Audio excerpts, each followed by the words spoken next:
Então, dando continuidade aqui, né, à revisão do título 5 da Lei Complementar 214, nós estamos falando dos regimes específicos do IBS e da CBS, e agora continuando aqui pelo capítulo 4 dos concursos de prognósticos. Então, os concursos de prognósticos são o quê? Aquelas loterias, né? Mega Sena, Lotofácil, apostas. Vamos ver aqui o que a lei define. Os concursos de prognósticos em meio físico ou virtual, compreendidas todas as modalidades lotéricas, então, exemplo, Mega Sena, Lotofácil, apostas de cota fixa, por exemplo, as apostas esportivas, os sweepstakes, que são concursos promocionais com sorteios, as apostas de turf, corridas de cavalo e demais apostas ficam sujeitos a regime específico de incidência do IBS e da CBS. Então, quem são os concursos de prognósticos considerados aqui? Também está explica aqui, aplica-se o disposto ao Fantasy Sport, que é apostas baseadas em atletas reais. Reais, isso. Então, a quem se aplica... Vou ver se eu fiz aqui mapa mental, não. Então, a quem se aplica os concursos... Quem são os concursos de prognóstico? A quem se aplica o regime específico? As lotéricas, apostas de cota fixa, sweepstakes, apostas de turfs, demais apostas e fantasy sport. O que é a base de cálculo? É a receita própria das entidades decorrentes dessa atividade, correspondente ao produto da arrecadação com a dedução das premiações pagas e destinações obrigatórias por lei a órgão ou fundo público. Então, tudo que arrecadou com aquele concurso, menos as premiações que foram pagas, as destinações de lei, aí vai ter como se fosse assim o lucro, né? Da casa de apostas. Então, esse lucro aí que é a base de cálculo. Não é exatamente um lucro, né? Mas é a receita menos essas deduções. As premiações pagas não ficam sujeitas à incidência do IBS e da CBS. Então, não paga sobre a premiação, paga sobre esse lucro aí. Então, o que é? Base de cálculo das apostas. Ele chama de receita própria. Então, o que é a receita própria da atividade? É o produto da arrecadação, menos as premiações pagas, menos a destinação a órgão ou fundo público, conforme a obrigação legal, e as premiações pagas não entram na base de cálculo. As alíquotas são nacionalmente uniformes e correspondem à soma das alíquotas de referência das esferas federativas. Ok, normal, né? Alíquota normal. Fica vedado o crédito aos apostadores. Então, quem está apostando pode acreditar, né? É meio óbvio, né? Imagina lá, joguei na Mega Sena, vou me acreditar. Do IBS. Beleza. Próximo. A empresa deve apresentar obrigações acessórias contendo no mínimo informações sobre o local onde a aposta é efetuada, os valores das apostas e das premiações. Então, a obrigação acessória aqui para essas empresas de concurso de prognóstico tem que informar no mínimo o local,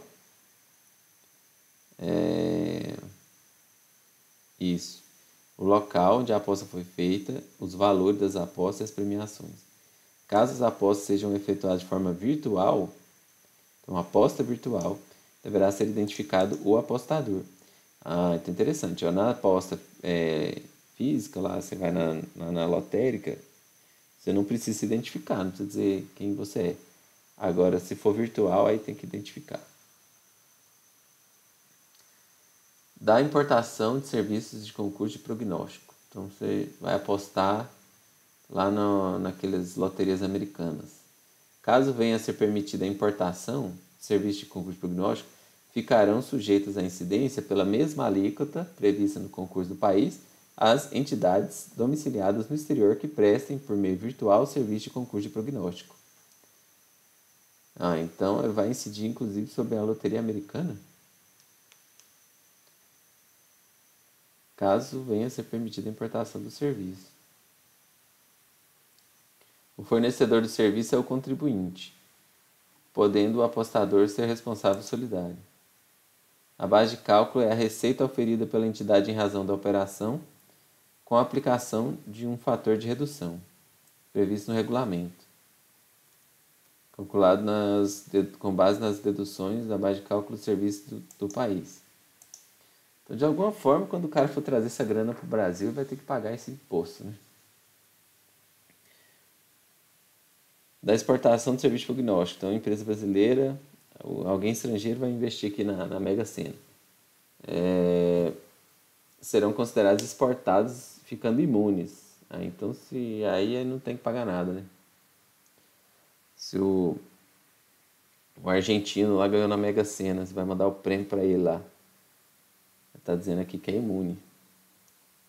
O regulamento disporá sobre a forma e a comprovação da residência ou domicílio no exterior para efeitos do dispositivo do CAPT. Senão a galera vai fraudar, né? Vai falar, não, eu sou residente lá na Argentina. Então não tem que pagar nada. Não se considerem exportados os serviços de concurso de prognóstico prestados na presença do território nacional de residente no exterior. Tá. Então, se o argentino vier aqui para comprar lá na loteria a Mega Sena lá, não vai ser considerado exportação, não. Ok, vai lá, bens imóveis. Então, acabou aqui o concurso de prognóstico, né? Mais relevante, vamos ver base de cálculo, né? Saber que a receita própria, menos essas deduções aqui, premiações e destinação ao órgão fundo público. Lembrar quem são os concursos de prognóstico, né? Lotéricas, aposta de costa fixa, sweepstakes, aposta de turf e demais apostas, e os fantasy sports. As obrigações acessórias, né? Informar o local, aposta, premiação. Importante lembrar que no virtual tem que identificar o apostador. Tem que lembrar da importação, né? Na importação, quando é serviço virtual, vai incidir. E o contribuinte é o fornecedor do serviço e o apostador solidário. E a base de cálculo vai ser oferida em razão da operação com a aplicação do fator de redução. E a exportação é imune. E se o cara estrangeiro comprar aqui, não é exportação. Beleza. Então é isso. Regime dos concursos prognósticos. Agora vamos para o capítulo 5 aqui dos bens imóveis. Disposições legais. Vamos lá, bens imóveis. As operações com bens imóveis ficam sujeitas a regime específico. As pessoas físicas que realizarem as operações de bens imóveis serão consideradas contribuintes em regime regular, nos casos de... Então, contribuinte no regime regular, pessoa física, vai ser só nesses casos aqui, né? Qual que é? Locação, cessão onerosa e arrendamento, desde que no ano calendário anterior a receita exceda 240 mil e tenha por objeto mais de 3 bens imóveis distintos. Então se ele locou, fez cessão onerosa, arrendamento, e teve uma receita de locações de mais de 3 imóveis e ganhou mais de 240 mil com isso, ele vai ser considerado contribuinte em regime regular, mesmo pessoa física. Outro caso que a pessoa física vai ser contribuinte do regime regular. Se ele vender alienação ou cessão de direitos, desde que tenha por objeto mais de 3 imóveis distintos no ano anterior. Então, se no ano anterior ele vendeu mais de 3 imóveis, vai ser considerado contribuinte no regime regular. Se ele alienou ou fez cessão de direitos de mais de um bem construído pelo próprio alienante nos 5 anos anteriores, a data da alienação, então vai ser considerado também contribuinte em regime regular. Então, a pessoa que fica construindo e vendendo casa, ela vai ser considerada contribuinte no regime regular, porque ele está assumindo aí que ela não está vendendo o próprio imóvel, né? Ela está tendo uma atividade de compra e venda de imóveis como fonte de renda. Então, considera que é como se fosse um negócio, né? Então, pessoa física vai ser contribuinte no regime regular quais casos? Se for locações e arrendamentos, mais de 3 imóveis, receita maior do que 240. Se alienar mais de 3 imóveis no ano anterior, ou se alienar mais de um, construído pelo próprio alienante nos últimos 5 anos anteriores. Beleza. Também será considerado contribuinte em regime regular no próprio ano calendário a pessoa física em relação às seguintes operações. Então, operações específicas em que ele vai ser considerado contribuinte em regime regular. Alienação, cessão de direitos de imóveis que excedam os limites previstos no 2 e 3. Locação, cessão onerosa ou arrendamento de bem imóvel em valor que exceda em 20% o limite de 240 mil. Ou seja, né, mais que 288 mil. Exceda o limite do 2 e 3.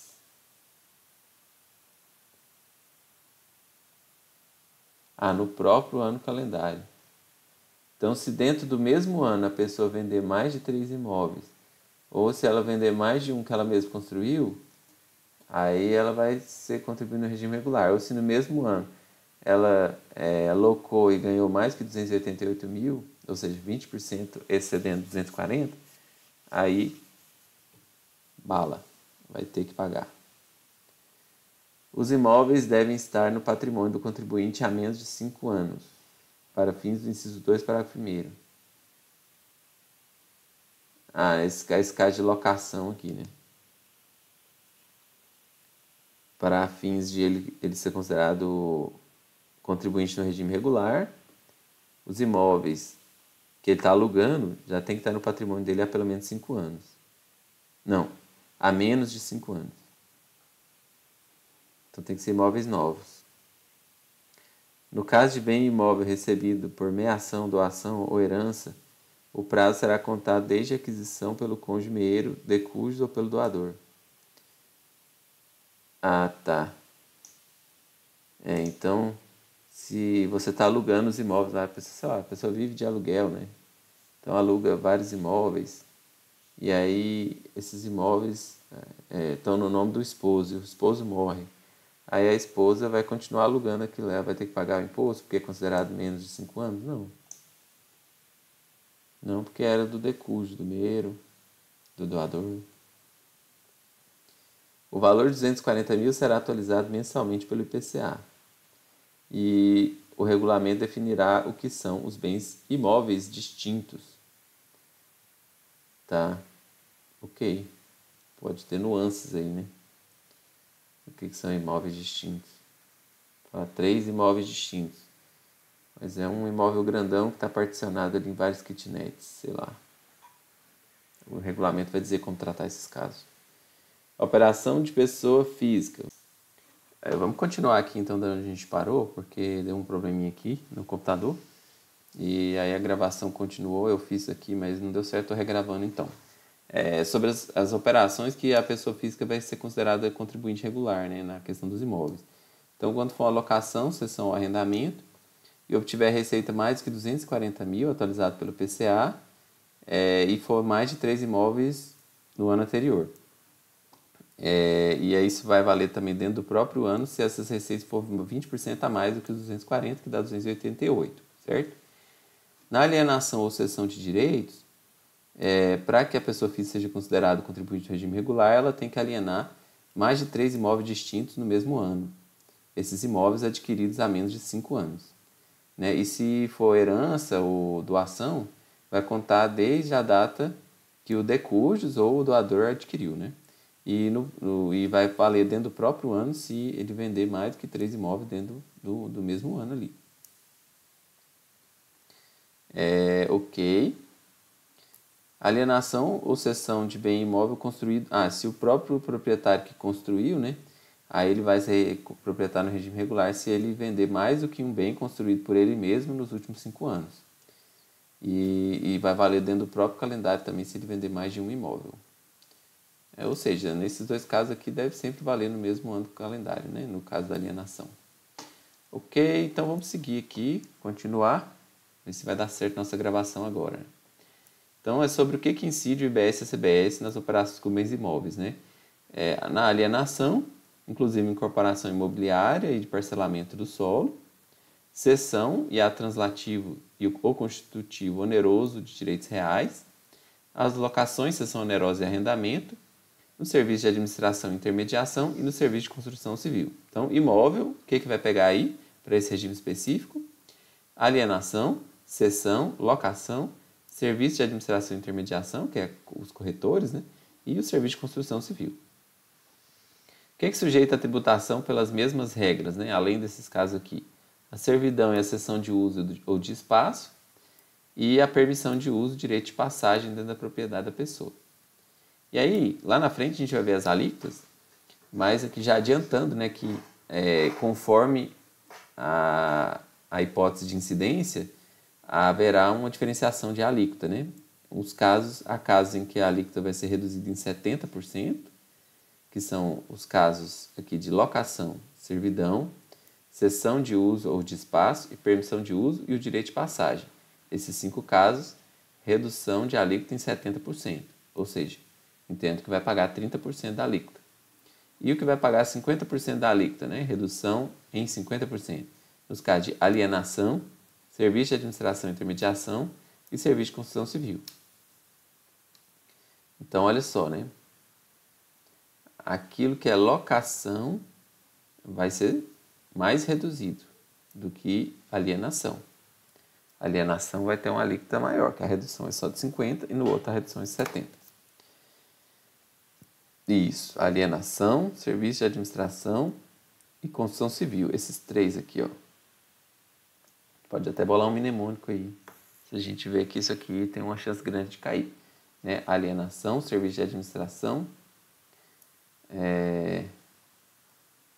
Pode ser, ó, o alien administra a construção, né? O alien administra a construção é o que tem os 50% de redução de alíquota. O restante é 70%. Beleza, segue. O IBS e a CBS não incidem nas seguintes hipóteses. Opa, não incidências. Vamos ver. Nas operações de permuta, exceto sobre a torna. Então, permutou bens imóveis, não incide os impostos.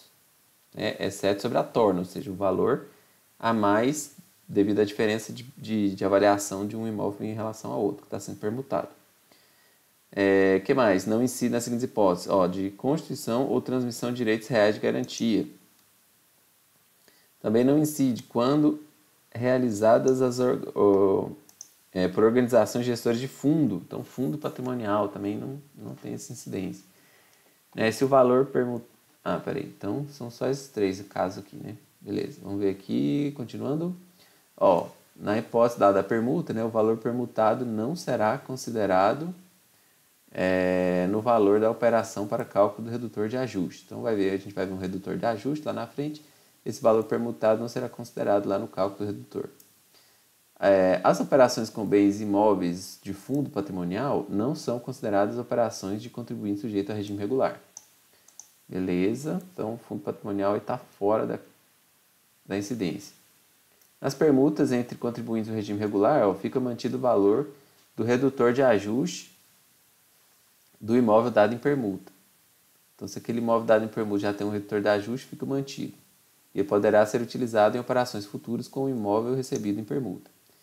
Beleza, e no caso de permuta para entrega de unidades a construir, o redutor de ajuste será aplicado proporcionalmente às operações de cada permutante, tornando-se por base a fração ideal das unidades permutadas. Então, naquele caso que a pessoa dá o terreno e vai receber apartamentos ali. Então, o redutor de ajuste será aplicado proporcionalmente nesses casos.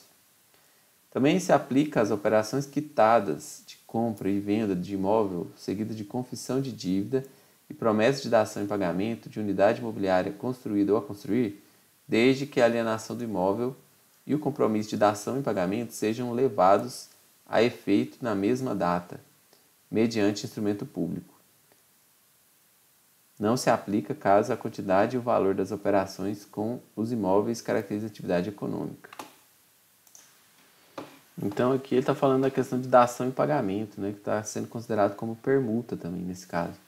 E ele vai falar que não vai ser considerado como permuta, né, se essa quantidade e valor de operações que estão sendo feitas aqui, elas caracterizarem a atividade econômica.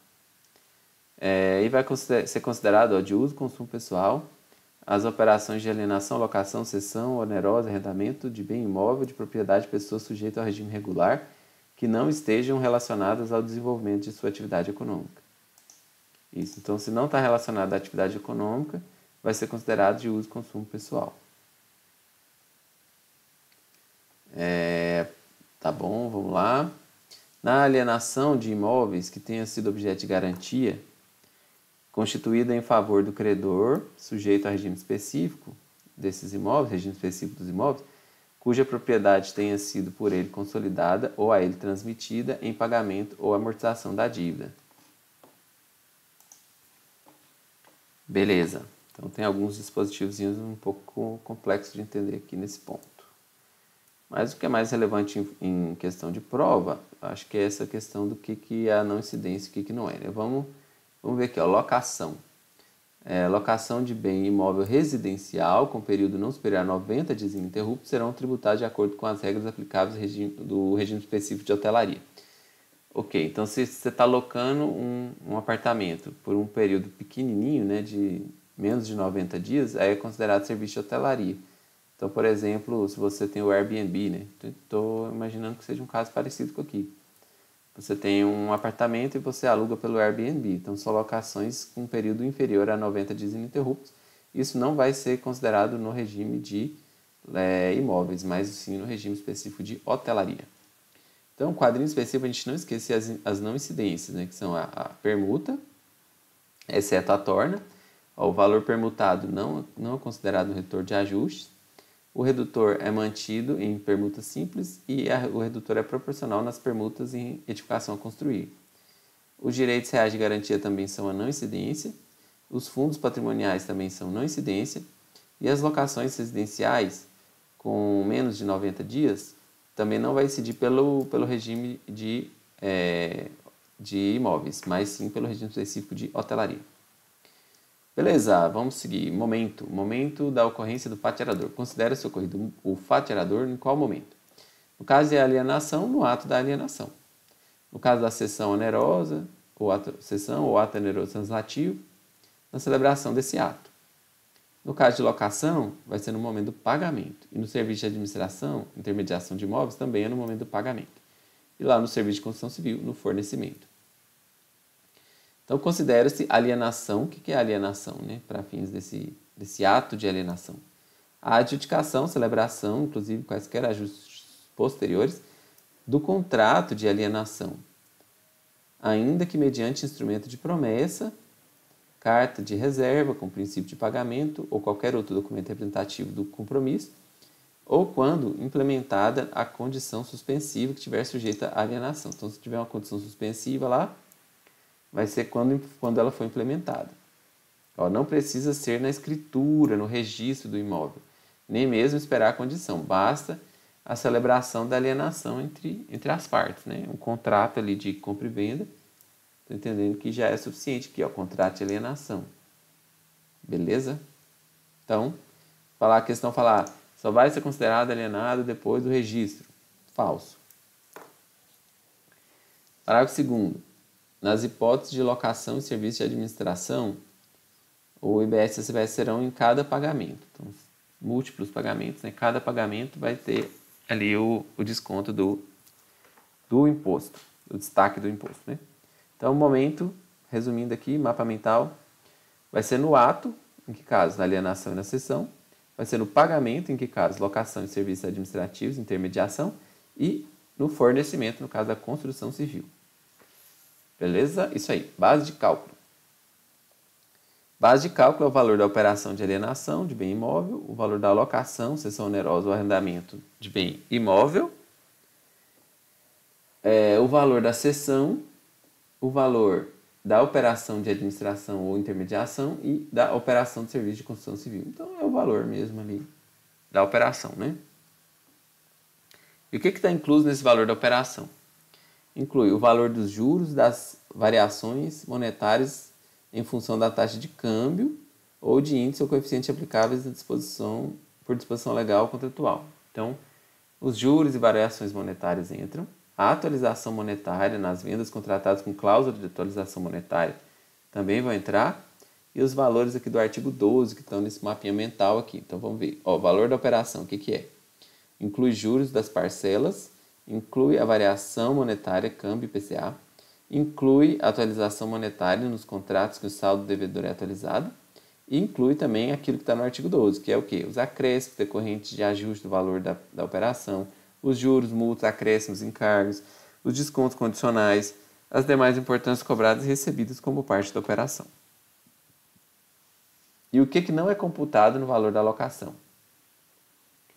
Não é computado no valor da alocação, cessão onerosa ou arrendamento. O valor dos tributos e dos emolumentos incidentes sobre o bem imóvel e também a despesa de condomínio. Então, IPTU, condomínio, isso aí não vai entrar na base de cálculo da alocação, não. E o serviço de intermediação, como é que vai ser, né? A base de cálculo. Caso o ato ou o negócio relativo ao bem imóvel se conclua com intermediação de mais de um corretor, será considerado como base de cálculo a parte da remuneração ajustada com cada corretor pela intermediação, excluídos os valores pagos diretamente pelos contratantes da intermediação e os repassados entre os corretores. Então, se tiver mais de um corretor, vai ser ajustada com cada corretor, né? Excluídos esses valores aqui, valores pagos diretamente pelos contratantes e os repassados entre os corretores. Cada corretor é responsável pelo IBS incidente sobre a respectiva parte. E no caso de serviço de construção, a não contribuinte, né? Então, a construtora está lá construindo a casa do cidadão que não é contribuinte. Em que haja fornecimento de materiais de construção, o prestador de serviço só poderá apropriar créditos relativos à aquisição dos materiais até o valor do débito relativo à prestação de serviço. Isso, então, ele não vai poder colocar créditos a mais do que aquilo que ele está se debitando, porque senão ele ia fazer negócio aí com acumulação de crédito, né?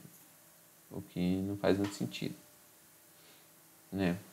Porque o imóvel tem redução de alíquota, né? E o que ele está comprando não tem. Então, ele poderia acumular mais crédito do que ele se debitaria. Então, ficaria ali com um estoque de créditos. Ele está falando que ele não pode acreditar mais do que aquilo que ele vai se debitar. Beleza. E essa regrinha aqui, essa vedação, né? Essa acumulação de crédito, não se aplica se ele estiver prestando um serviço de construção para a administração pública. Então, se ele estiver prestando serviço para a administração pública, ele pode se acreditar à vontade, independente do quanto ele está se debitando. Base de cálculo. Então, vamos lá. Na alienação, o valor da operação. Na cessão, o valor da cessão. Na locação, o valor da locação. Não entra os tributos e emolumentos e não entra o condomínio. Nos serviços de intermediação, né, o valor da operação. Se tiver mais de um corretor, cada um paga a sua parte e exclui o valor pago diretamente pelo contratante e repassados entre os corretores. Na construção, é o valor da operação do serviço. O crédito pelos materiais deve ser menor do que o valor da operação a não contribuinte. E os créditos não têm esse limite se o cliente é administração pública. Isso, então eu fiz uma leve correção aqui, os créditos pelos materiais devem ser menor que os débitos da prestação a não contribuinte. Estava escrito de uma forma estranha aqui. Então, beleza, vamos lá. Próximo, artigo 256. As administrações tributárias poderão apurar o valor de referência do imóvel por meio de metodologia específica que levará em consideração. Isso, então a administração vai definir ali um valor de referência, né? O que ela vai levar em consideração? Os preços praticados no mercado, as informações enviadas pelas administrações tributárias, né, de todos os entes, e as informações prestadas pelos serviços notariais e a localização, tipologia, destinação, data, padrão e área de construção, entre outras características lá do imóvel. O valor de referência poderá ser utilizado como meio de prova nos casos de arbitramento do valor da operação em conjunto com as demais características da operação. Então, se o fisco tiver que arbitrar o valor lá do imóvel para poder cobrar o imposto, o meio de prova que ele pode ter é esse valor de referência que foi definido aí pelas administrações tributárias. Beleza? O que é o valor de referência, né? Ele deverá ser, as regrinhas para ele, divulgado e disponibilizado no SINTER, que é o Sistema Nacional de Gestão de Informações Territoriais lá da Receita Federal. Ele deverá ser estimado para todos os bens imóveis que integram o CIB e ele deve ser atualizado anualmente.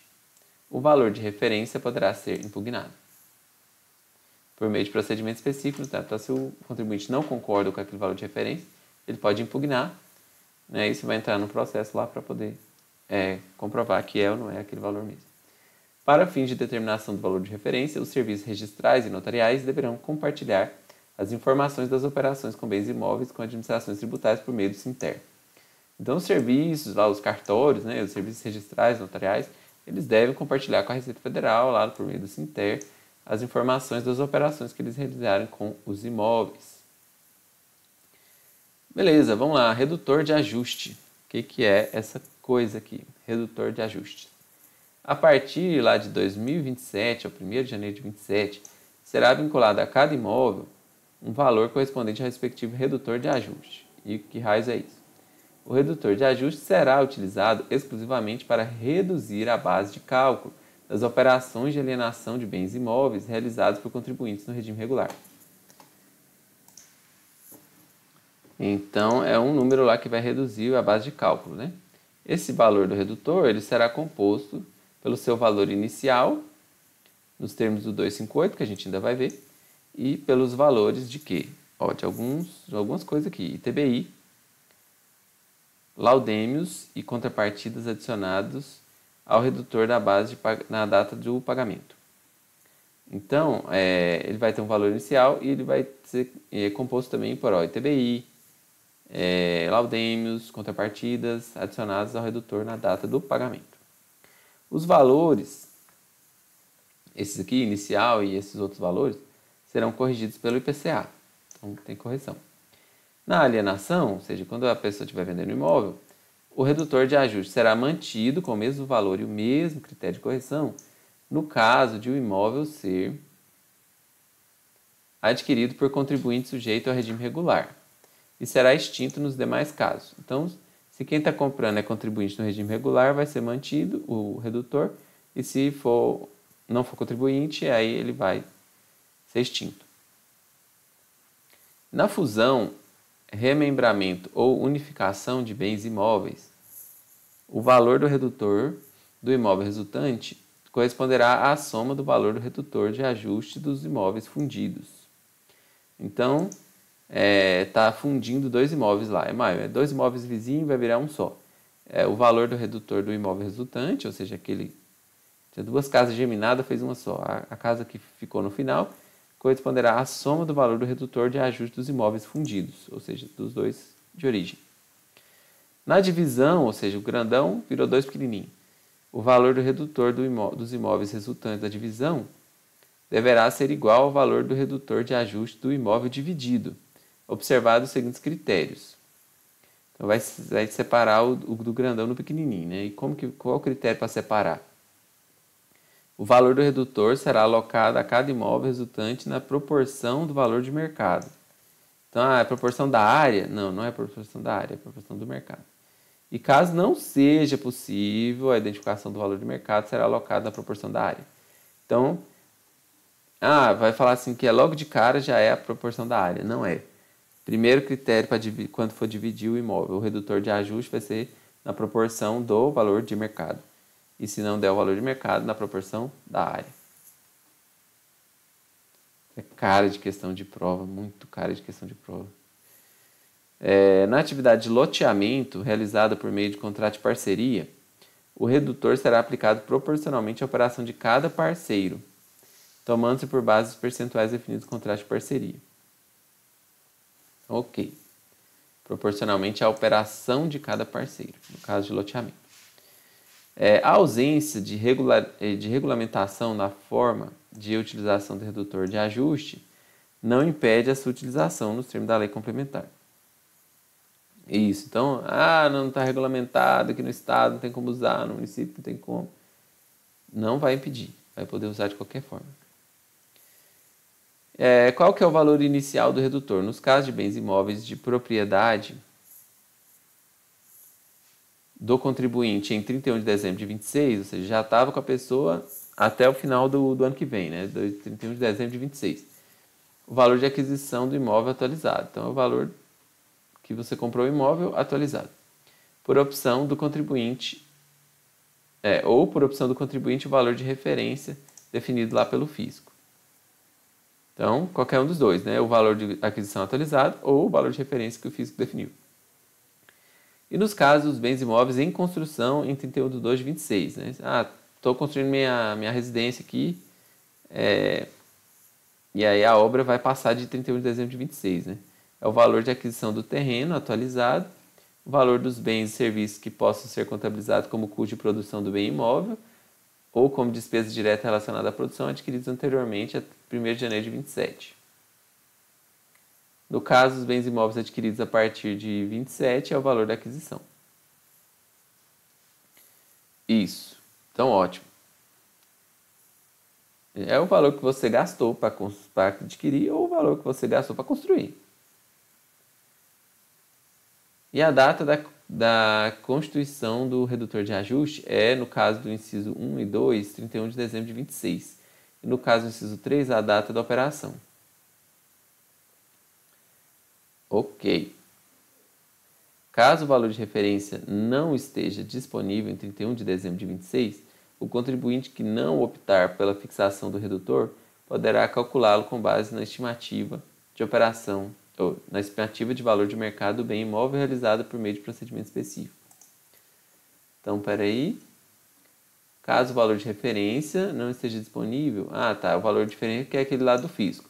Se não estiver disponível até o final do ano que vem, o contribuinte que não optar pela fixação do redutor poderá calculá-lo com base na estimativa do valor de mercado.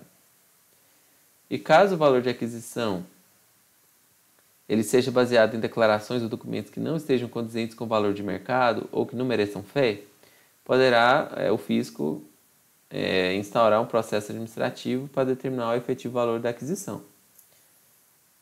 Isso. Então não adianta a pessoa falar um valor que não tem nenhum sentido, né? O fisco vai atrás de verificar se aquilo está certo mesmo. Os valores de aquisição serão atualizados pelo IPCA. Na hipótese lá do inciso 3, que é aquele lá de a partir de 27, né? O valor do redutor fica limitado ao valor da aquisição do bem imóvel pelo alienante corrigido pelo IPCA, caso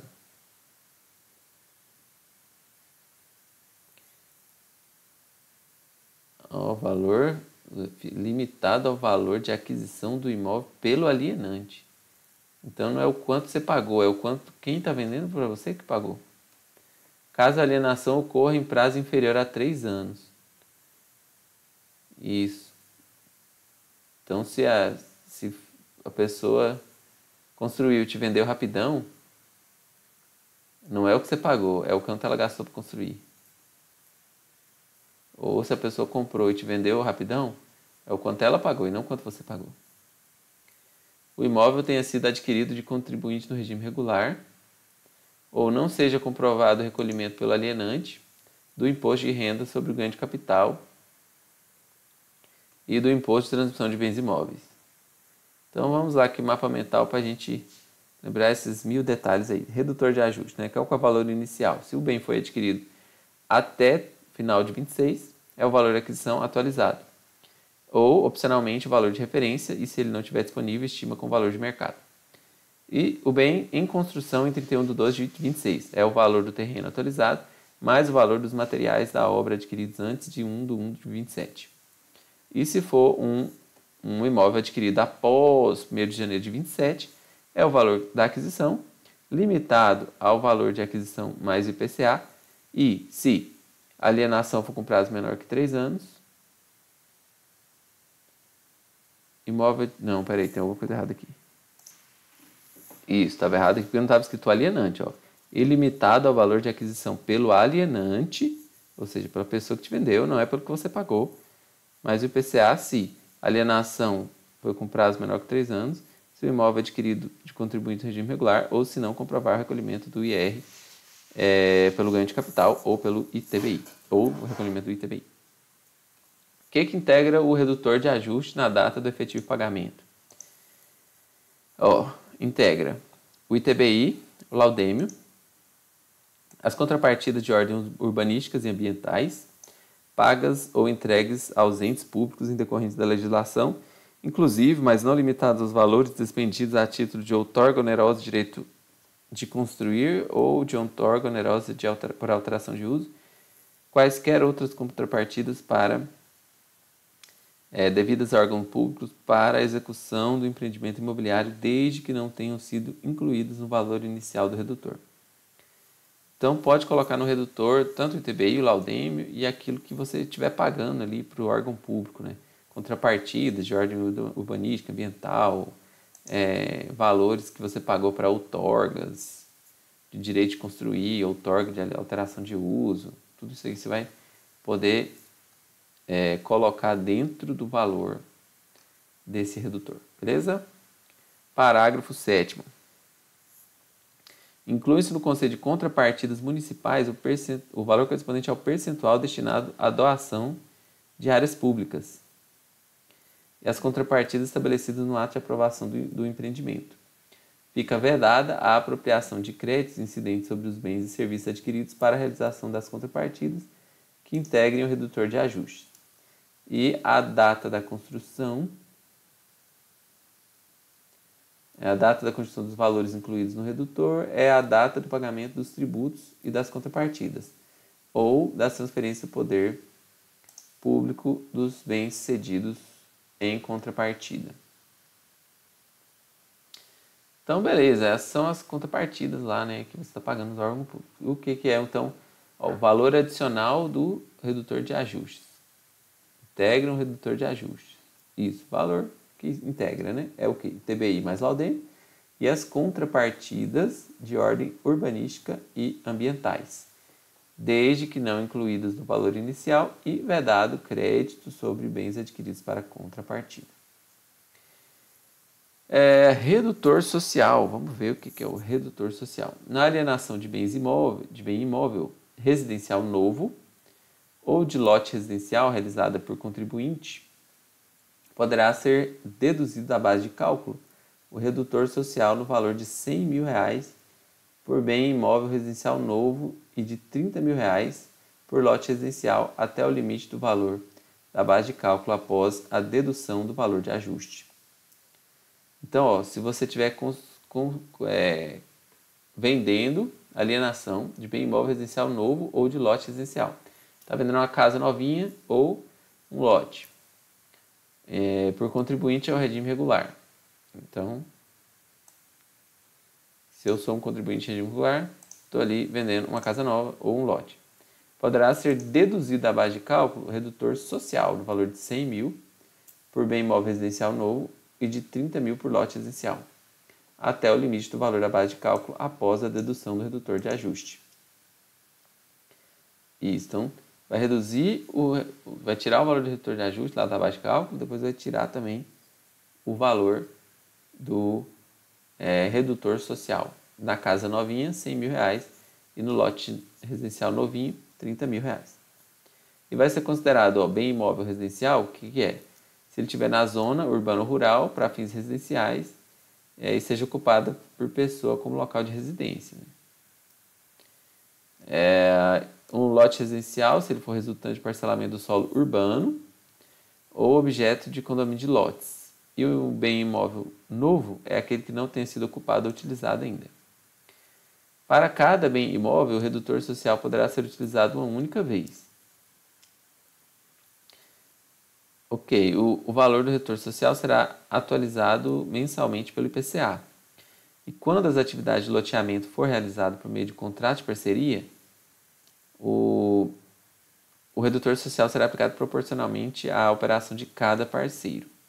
Na operação de locação de bem imóvel para uso residencial realizada por contribuinte, poderá ser deduzido da base de cálculo o redutor social no valor de R$600 por bem imóvel até o limite do valor da base de cálculo. Então, no caso da locação, também tem redutor social.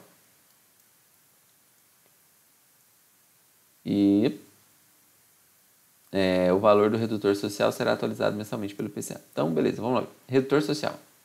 Na alienação de bem imóvel no residencial novo, vai ser R$100 mil mais IPCA. Na alienação de lote residencial, vai ser R$30 mil mais IPCA. Lote residencial novo também, não. Não, lote residencial, não tem essa de novo. Bem imóvel residencial novo ou lote residencial. E na locação de imóvel residencial vai ser R$600 mais IPCA. E vai ser aplicado até o limite da base de cálculo, após a dedução do valor do redutor de ajuste no caso de alienação. Beleza, pode até inclusive zerar a base de cálculo, né? Se ele for aplicado até o limite da base de cálculo. Então vamos lá, alíquotas. As alíquotas, eles ficam reduzidas em 50%, naqueles casos lá que a gente falou, né? O que era lá? O alien administra a construção, né? Então é o que? Alienação, administração de serviço de intermediação e as construções. Ficam reduzidas em 50%. e o restante fica reduzido em 70, né? Que são as relativas à locação, cessão onerosa, arrendamento. Ok.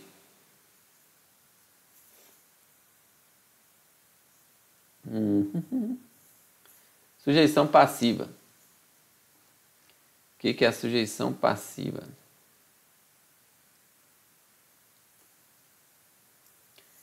Quem que são os contribuintes, né? São contribuintes para a operação de que trata esse capítulo. Ó, o alienante, quem está vendendo o imóvel. Aquele que cede, né, nas sessões. O locador. O adquirente, no quê? No caso da adjudicação, remissão de arrematação, leilão judicial de bem imóvel. Então, em regra, é o alienante. Mas se tiver arrematação, leilão judicial de imóvel, aí é o adquirente, que é o contribuinte. O prestador de serviço de construção e o prestador de serviço de administração e intermediação. Então, em regra, é quem está alocando, quem está administrando, cedendo, quem está alienando, prestando, exceto no caso da arrematação de bens imóveis em leilão judicial, que é o adquirente. Então, vamos lá. No caso de aquisição em leilão judicial, a operação será tributada como alienação realizada por contribuinte, se houver redutor de ajuste vinculado ao imóvel. No caso de aquisição e leilão... No caso de aquisição em leilão judicial, a operação será tributada com alienação realizada por contribuinte. Isso, se houver redutor de ajuste vinculado ao imóvel. Então, vai poder considerar o redutor de ajuste. E será tratada como alienação realizada por não contribuinte se não houver redutor de ajuste. Ok. No caso de copropriedade, poderão os coproprietários optar pelo recolhimento unificado em um CNPJ único.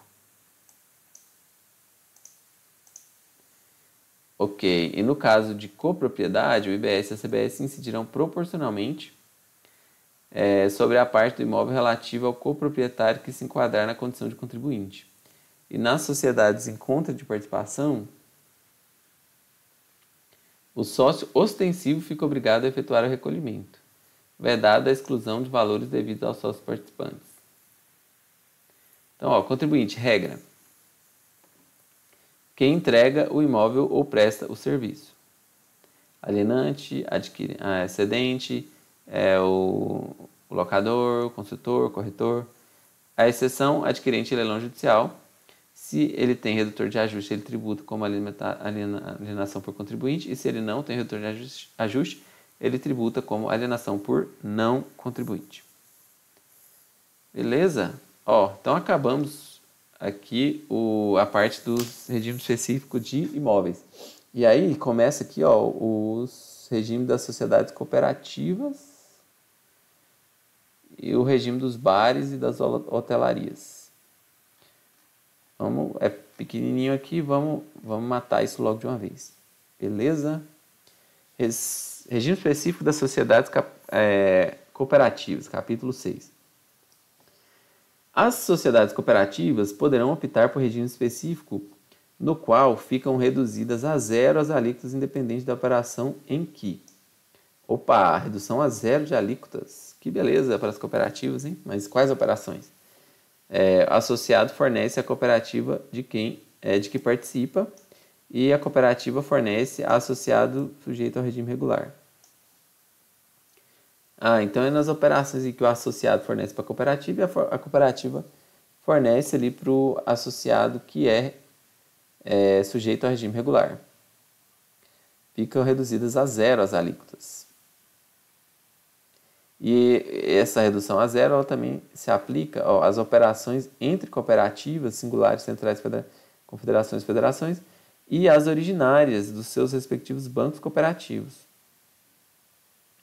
Então, as operações entre cooperativas e as originárias dos seus respectivos bancos cooperativos.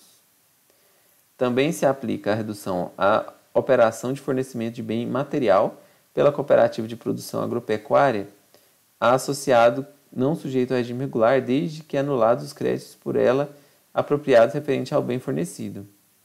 Não se aplica às operações com insumo, essa coisa aqui de produção agropecuária, né? Não se aplica às operações com insumos agropecuários e aquícolas contemplados pelo diferimento do parágrafo 3º do 138. Então, cooperativa agro transferiu lá para o associado que não está no regime regular, ela vai ter que anular o crédito. E aí consegue aplicar a alíquota zero. E não se aplica as operações com insumos agropecuários e aquícolas contempladas lá pelo diferimento do parágrafo 3º do 138.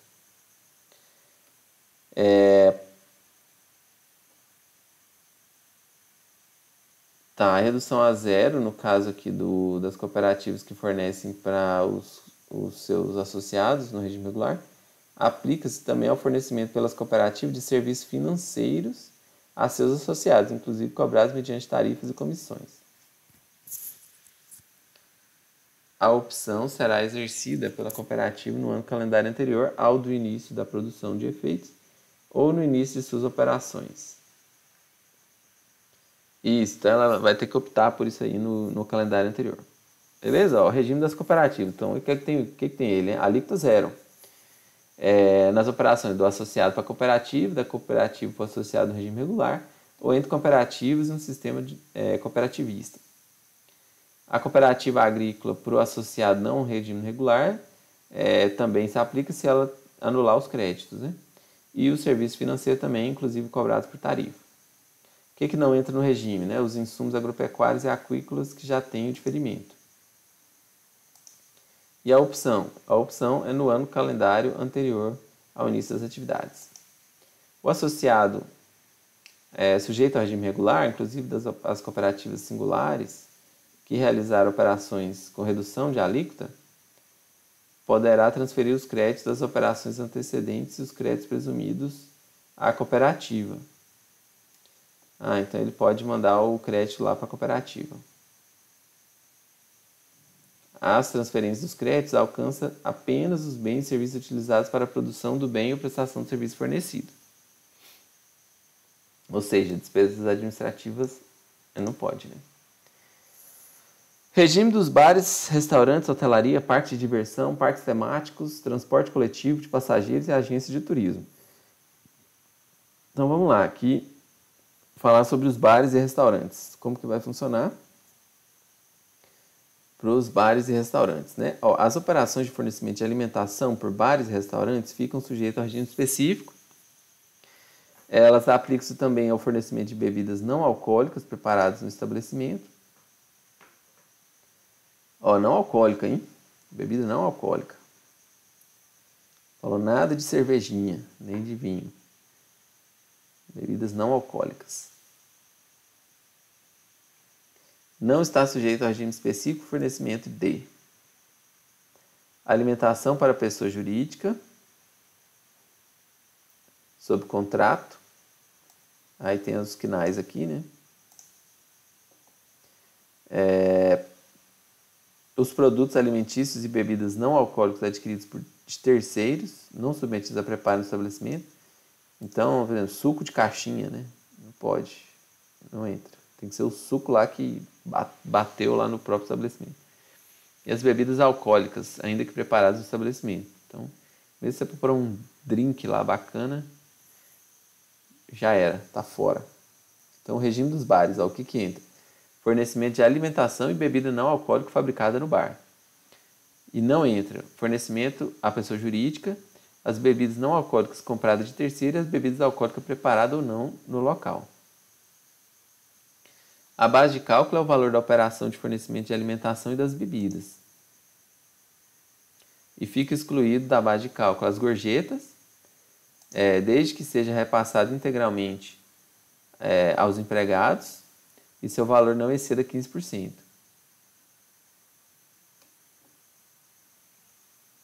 Os valores não repassados aos bares também fica excluído da base de cálculo. Os valores que não forem repassados aos bares pelo serviço de entrega de intermediação de pedidos. Então aquilo que o iFood cobrou que não passou para o boteco, aí não vai cobrar não. Não vai ter na base de cálculo não. Só o valor que o iFood pagou. As alíquotas vão ficar reduzidas em 40%.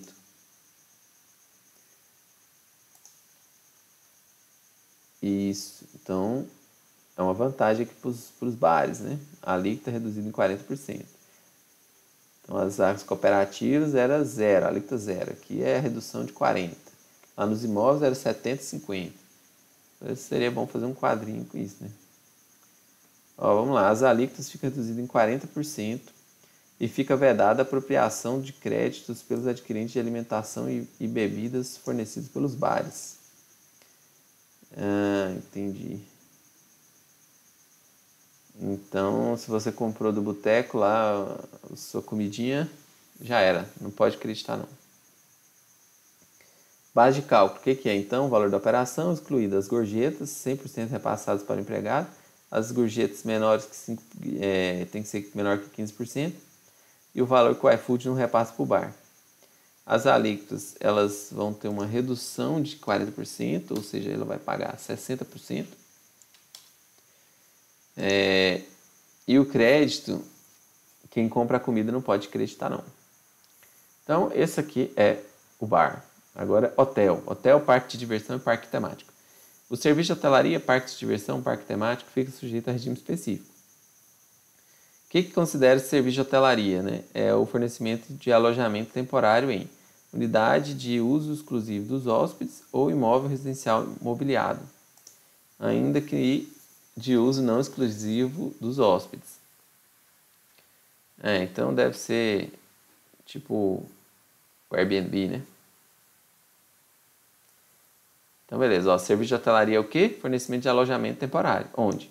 Unidade exclusiva dos hóspedes, hotel mesmo, ou imóvel destinado residencial mobiliado, ainda que não exclusivo dos hóspedes, né? O Airbnb. Não descaracteriza o fornecimento de serviço de hotelaria a divisão do empreendimento em unidades hoteleiras.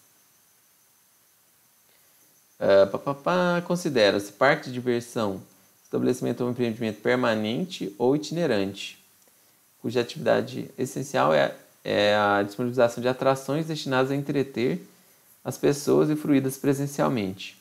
E um parque temático é um parque de diversão com inspiração em tema histórico, cultural, etnográfico, lúdico ou ambiental. Me pergunto por que a legislação tinha que diferenciar parque temático de parque de diversão. Né? Enfim, deve ter alguma coisa fora desse capítulo aqui, dessa seção, né? Que justifica isso. Porque só que parque de temática é um parque de diversão. Então, interessa que é parque de diversão. E base de cálculo é o valor da operação com serviço de hotelaria, parque de diversão, parque temático. A alíquota, reduzido em 40%. Então, igual lá do boteco, né? Vai pagar 60%. A redução é de 40%. Fica permitida a apropriação e utilização de créditos das aquisições de bens e serviços pelos fornecedores dos serviços de hotelaria, parques de diversão e parques temáticos. Então, é permitida a apropriação dos créditos nas aquisições de bens e serviços pelos fornecedores. Então, pode acreditar. É vedada a apropriação de créditos pelo adquirente do serviço de hotelaria, parques de diversão e parques temáticos. Então, ó, o fornecedor do serviço de hotelaria pode. Quer dizer, os hotéis podem se creditar daquilo que eles adquirirem. Mas quem contrata serviço de hotelaria não pode. Isso. Então, você se hospedou lá, você não pode se creditar pelo imposto desse serviço que te foi prestado. Beleza, é isso então. Finalizados os regimes específicos.